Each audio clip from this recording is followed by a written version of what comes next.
Halo semua, Halo salam teman-teman, saintis muda. salam saintis muda. Perkenalkan, nama saya Adventus Saberti Dorangin. Nama saya Dewi Lingga, kami mahasiswa dari Biologi FMIPA UPR. Nah, pada video ini kami akan menjelaskan tentang pemanfaatan kelelawar oleh masyarakat suku Dayak Ngaju sebagai obat tradisional penyakit asma. Nah, di video ini kami akan jelaskan Mulai dari spesies kelelawar, habitat, sebarannya, cara pengobatan, dan lain-lain. Jadi tonton sampai habis ya, agar bisa menambah wawasan dan pengetahuan kalian.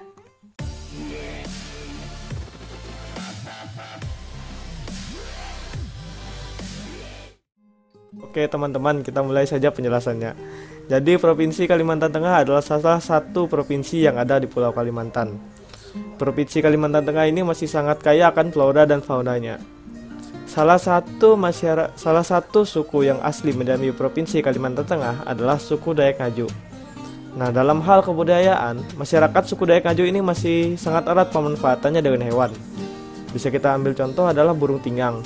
Nah, burung tinggang ini pada gambar digunakan sebagai properti untuk tari-tarian oleh masyarakat suku Dayak Ngaju. Kemudian burung tinggang juga biasanya dijadikan lukisan pada ornamen-ornamen suku Dayak seperti pada Talawang. Kemudian kita ambil contoh juga kerbau atau dalam bahasa suku Dayak Ngajunya hadangan. Nah, hadangan ini biasanya dipakai sebagai persembahan pada upacara tiwah. Salah satu hewan yang juga dimanfaatkan oleh masyarakat suku Dayak Ngaju adalah kelelawar, teman-teman. Kelelawar ini biasanya dikonsumsi oleh masyarakat. Namun selain dikonsumsi, kelelawar ini juga dimanfaatkan oleh masyarakat suku Dayak Ngaju sebagai obat untuk penyakit asma.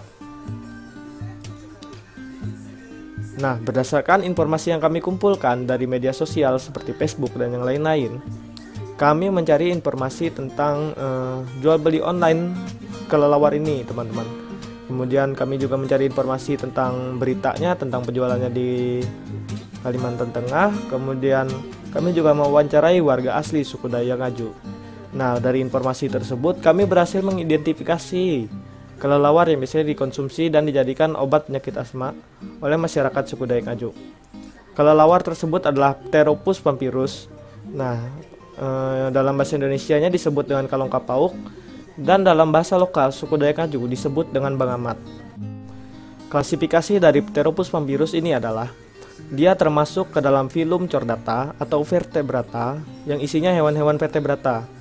Kemudian termasuk ke dalam kelas mamalia, ordo Chiroptera, ordonya kelelawar. Kemudian termasuk ke dalam famili Pteropodidae atau kelelawar pemakan buah, genus Pteropus, dan spesiesnya Pteropus pampirus. Nah, Pteropus pampirus ini ditemukan mulai dari Madagaskar sampai Australia dan daratan di Asia, termasuk Indonesia. Hewan ini ditemukan hampir di seluruh Indonesia. Nah, Pteropus pampirus ini berhabitat di hutan tropis dan rawa. Mereka ditemukan terutama di hutan sekunder, area perkebunan, area pertanian, dan di daerah tepi sungai. Populasinya juga bisa ditemukan di sekitar laut dan juga bisa ditemukan di hutan mangrove. Lalu bagaimana ciri-ciri dan keunikannya? Jadi, Pteropus pampirus ini adalah salah satu kelelawar terbesar di dunia. Nah, ciri-ciri morfologinya bisa kita lihat di slide. Yang pertama, yaitu rentang lengannya bisa mencapai 180 sampai 220 mm. Rata-rata lebar sayapnya 1,5 meter dan berat badan berkisar dari 0,6 sampai 1,1 kg. Telinganya runcing, panjang, dan memiliki wajah seperti anjing atau serigala, dan sayapnya memiliki ujung bulat pendek kecuali untuk bagian yang dekat dengan tubuh atau tepi membrannya. Dan kepalanya bagian atasnya lainnya ditutupi warna gelap dan warna mahoni, merah hingga hitam. Saat lahir mereka memiliki kulit dan bulu yang gelap tetapi pucat saat mereka berkembang. Perilaku dari Pteropus pampirus ini umurnya itu bisa mencapai 15 sampai 30 tahun. Namun rata-rata di alam liar umurnya itu mencapai 15 tahun. Mereka hewan yang sangat sosial, hidupnya itu berkelompok. Jadi tidak heran jika biasanya kita melihat Pteropus pampirus ini saat bertengger dan terbang itu jumlahnya sangat banyak. Karena dalam satu kelompok kadang-kadang jumlahnya bisa mencapai ribuan. Mereka hewan yang nokturnal, beraktivitasnya di malam hari. Biasanya mereka mulai beraktivitas saat matahari terbenam dan sampai fajar tiba. Mereka lebih suka bertengger di pohon-pohon yang tinggi di atas kanopi hutan. Di siang hari mereka biasanya beristirahat dengan cara bergantung terbalik dan sayapnya melilit tubuh. Nah, untuk mendinginkan tubuhnya di siang hari yang panas, mereka biasanya menjilati tubuhnya, mengibas-ibaskan sayapnya, atau bernapasnya terengah-engah. Mereka hewan yang teritorial. Mereka biasanya menandai wilayahnya dengan cara melebarkan sayapnya, membuat suara erangan atau suara yang lainnya. Lokasi mereka mencari makan itu berkisar 0,4 sampai 12 km dari sarangnya. Dalam satu malam mencari makan, beberapa individu itu bisa terbang mencapai 50 km. Mereka biasanya juga membentuk kelompok makan yang bisa terdiri dari 2 sampai 50 individu. Kemudian bagaimana peran ekologis dari Pteropus vampirus ini? Seperti yang saya jelaskan di awal, Pteropus vampirus ini termasuk ke dalam famili Pteropodidae, di mana mereka adalah pemakan buah, teman-teman. Nah, kemudian buah yang mereka makan itu bijinya disebarkan lewat kotoran mereka, teman-teman. Jadi selain pemakan buah, mereka juga berperan sebagai penyebar benih. Kemudian mereka juga bisa membantu dalam penyerbukan, karena mereka juga mengkonsumsi nektar yang ada pada bunga, teman-teman. Tapi mereka bukan berperan sebagai penyerbuk utama seperti serangga atau lebah atau yang lainnya. Kemudian mereka juga berperan sebagai inang untuk beberapa parasit dan virus. Kemudian bagaimana hubungan mereka dengan masyarakat Dayak Ngaju? Nah, masyarakat suku Dayak Ngaju biasanya hanya mengkonsumsi kelelawar tanpa ada pemanfaatan lain seperti pada bidang seni ataupun dalam hal lain dalam kehidupan. Nah, masyarakat suku Dayak Ngaju menjadikan kelelawar ini sebagai kuliner khas dari Kalimantan Tengah, bisa disebut Bangamat. Nah, biasanya kita bisa mendapatkannya dari penjual-penjual di pinggir jalan ataupun di pasar tradisional. Para penjual bangamat ini, teman-teman, mendapat bangamat ini dari alam liar dengan cara berburu. Jadi belum ada yang membudidayakannya.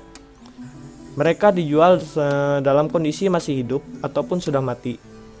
Beberapa juga ada yang menjual dalam kondisi sudah berupa masakan dan tinggal dikonsumsi. Nah, masyarakat biasanya berburu saat sedang musim buah. Dan dalam sekali berburu mereka bisa mendapat sampai 30 ekor, teman-teman. Cara mereka berburu yaitu menggunakan jaring berukuran 15 x 15 meter yang dibentangkan di atas pohon dengan ketinggian 20 sampai 25 meter. Nah, harga jual dari bangamat ini mulai dari Januari sampai Maret 2020 berdasarkan informasi yang saya kumpulkan itu berkisar 60.000 sampai 70.000 per ekornya untuk yang berukuran besar. Sedangkan untuk yang berukuran kecil harganya berkisar mulai dari 30.000 sampai 40.000 rupiah per ekornya. Bagaimana caranya masyarakat suku Dayak Ngaju menggunakannya untuk penyakit sebagai obat tradisional untuk penyakit asma? Nah, untuk itu teman-teman bisa melihat video ini dulu.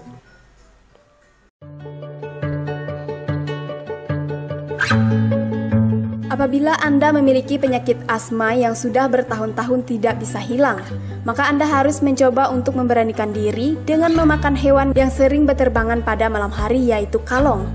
Bentuknya hampir sama dengan kelelawar pada umumnya, namun dari segi ukuran lebih besar. Nuar, seorang penjual kalong dari kota Palangkaraya, mencoba menawarkan kalong dengan jumlah ratusan yang dijual dengan menggunakan mobil pickup untuk mencari peruntungan di kota Puruk Cahu, sekaligus menawarkan perobatan dengan menggunakan empedu hewan kalong tersebut. Udah itu obat orang yang batuk-batuk tuh nah. Batuk. Termasuk kena TBC nah. Iya, TBC-nya. Jadi ini cara prosesnya Pak, pembuatannya Pak, apa dengan kalau untuk obat itu obat orang yang sesak nafas tuh yang itu. Empedunya sama hatinya. Oh, empedunya hatinya itu digoreng, dimakan Pak? Kalau nggak bisa digoreng, dibakar. Oh, dibakar Pak? Dibakar kalau hatinya. Kalau empedu itu langsung aja dimakan, ditelan gitu. Iya, biasa. Oke, kita pause dulu videonya. Untuk menonton fullnya teman-teman bisa menontonnya di channel YouTube Silva Vision. Videonya saya ambil dari channel tersebut. Nah, selanjutnya teman-teman bisa melihat berita yang saya ambil dari borneonews.co.id. ditulis oleh Testi Priscilla pada Januari 2017. Nah, di situ dia mewawancarai seorang penjual Bang Ahmad, teman-teman. Jadi narasumber mengatakan dia sendiri awalnya tidak percaya kalau empedu dari Bang Ahmad ini bisa mengobati penyakit asma. Sampai keponakannya sendiri yang mencoba dan penyakit asmanya tidak pernah kambuh lagi. Kemudian narasumber juga mengatakan kalau hati dan daging kelelawar juga mempunyai khasiat yang sama dengan empedunya, teman-teman. Hanya saja cara mengolahnya yang berbeda. Jika empedu tadi diolah dengan cara dicuci sampai bersih dan jangan sampai pecah saat dipisahkan dari hati kelelawarnya, kemudian ditelan bulat-bulat dan tanpa dimasak, teman-teman. Hati dan dagingnya cara mengolahnya itu dengan cara dibakar tanpa bumbu, teman-teman. Jadi dari berita dan video yang kita tonton sebelumnya ada kesamaan informasi di mana bagian dari Bang Ahmad yang dimanfaatkan sebagai obat asma adalah empedu hati dan daging dari Bang Ahmad tersebut. Jika cara mengolahnya, empedu tadi dengan cara ditelan mentah-mentah saja dan dalam kondisi bulat-bulat tanpa dimasak, sedangkan hati dan dagingnya itu dibakar tanpa bumbu, teman-teman. Nah, belum diketahui pasti bagaimana sejarahnya Bang Ahmad ini bisa dijadikan sebagai obat asma oleh masyarakat suku Dayak Ngaju. Tapi berdasarkan hasil wawancara saya dengan masyarakat asli suku Dayak Ngaju, mereka mengatakan kalau mereka mengetahui Bang Ahmad ini bisa dijadikan obat asma dari orang tua mereka terdahulu. Jadi pengetahuan ini sifatnya turun-temurun. Kemudian mereka juga mendengar dari masyarakat sekitar yang mengaku sembuh dari penyakit asmanya setelah mengkonsumsi Bang Ahmad ini, teman-teman.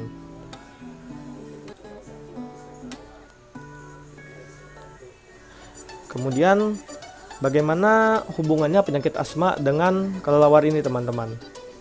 Jadi asma adalah gangguan peradangan saluran pernapasan di mana banyak sel dan elemen-elemen seluler seperti sel mas, eosinofil, limfosite, neutrofil, dan sel-sel epitel yang dapat menyebabkan inflamasi. Sumbernya Tanjung 2015. Kemudian berdasarkan penelitian yang dilakukan Ransa Saleh pada tahun 2013, ada kemiripan senyawa steroid golongan estron dan andostran serta senyawa alkaloid golongan piridin, piperidin, dan imidazol pada daging kelelawar Pteropus alecto. Jadi dugaan daging kelelawar ini bisa dijadikan sebagai obat asma, alergi, dan meningkatkan stamina itu dapat diterima, teman-teman. Namun dalam penelitiannya itu dia menggunakan daging dari kelelawar Pteropus alecto, bukan Pteropus pampirus. Kemudian kita lihat bagaimana hubungan dari Pteropus alecto dan Pteropus pampirus ini, teman-teman. Jadi keduanya ini masih termasuk ke dalam satu genus, yaitu genus Pteropus. Jadi kalau senyawa aktif pada dagingnya itu ada kemungkinan mirip atau mungkin sama, teman-teman. Tetapi untuk empedu dan hati dari Bang Ahmad ini, teman-teman, belum ada penelitiannya secara ilmiah. Jadi perlu dibuktikan secara ilmiah dulu, teman-teman, untuk kita bisa terima kalau dia bisa dijadikan obat asma. Dalam sistem internasional IUCN, Red List mengklasifikasikan bahwa Pteropus pampirus ini sebagai spesies yang terancam. Populasinya dalam penurunan signifikan. Ancaman utamanya adalah pemburuan yang berlebihan dan kerusakan habitat utamanya. Jika pemburuan ini terus-menerus dengan laju pemburuan saat ini, maka Pteropus pampirus ini bisa punah. Misalnya di negara Malaysia bagian barat, hanya dalam kurun 6 tahun spesies ini sudah punah. Lalu pada tahun 1996, Pteropus pampirus ini meningkat 2 kali lipat pemburuannya. Demikian juga pada tahun 2003 diperkirakan 4.500 kelelawar terbunuh di satu lokasi dan diperjualbelikan. Seperti informasi yang kami dapat dari seorang penjual kelelawar, ia mengatakan bahwa kelelawar yang ia jual itu berasal dari Kabupaten Katingan dan Pulang Pisau, dan paling banyak ditemukan di Pulang Pisau. Nah, saat itu dia mendapatkan dari sekitar 60 sampai 100 ekor kelelawar. Namun saat diwawancarai dia mengatakan bahwa saat itu masa-masa yang sulit karena populasi dari kelelawar ini semakin sedikit. Saat ini dia hanya bisa mendapatkan 8 sampai 12 ekor saja, namun dengan harga yang mahal. Dari informasi tersebut bisa kita lihat bahwa pemburuan dan rusaknya habitat sangat berpengaruh dengan jumlah pengamat yang ada di Kalimantan Tengah. Jika kondisi ini terus terjadi, maka rusaknya ekosistem hutan di Kalimantan Tengah juga terancam. Ingat bahwa peran dari pengamat dalam menyebarkan benih dan penyerbukan tumbuhan tertentu yang tidak bisa dilakukan oleh hewan lain. Jadi, yang perlu kita lakukan adalah budidaya pengamat ini untuk melestarikan populasinya yang ada di Kalimantan. Dalam kondisi saat ini, kita sedang menghadapi pandemi COVID-19 yang awalnya berasal dari Wuhan, Cina. Nah, apa hubungannya dengan kelelawar? Kelelawar merupakan salah satu yang diduga kuat penyebar virus ini. Melihat bagaimana kelelawar dapat membawa virus dan bakteri yang dapat menular ke manusia, jadi sangat tidak dianjurkan untuk dikonsumsi saat ini. Kelelawar merupakan suku Theropodidae yang bisa berperan sebagai reservoir penyakit atau etiologi penyakit. Nah, contoh lainnya yang termasuk dalam suku Theropodidae ini antara lain adalah Hepinavirus, Lyssavirus, Filovirus yang meliputi virus Ebola dan virus Mambok dan lain-lain. Nah, sekian informasi dan penjelasan yang bisa kami bagikan. Semoga video ini bermanfaat. Kalau teman-teman ada pertanyaan, Silahkan ditanyakan di kolom komentar. Pasti akan kami jawab. Terima kasih telah menonton.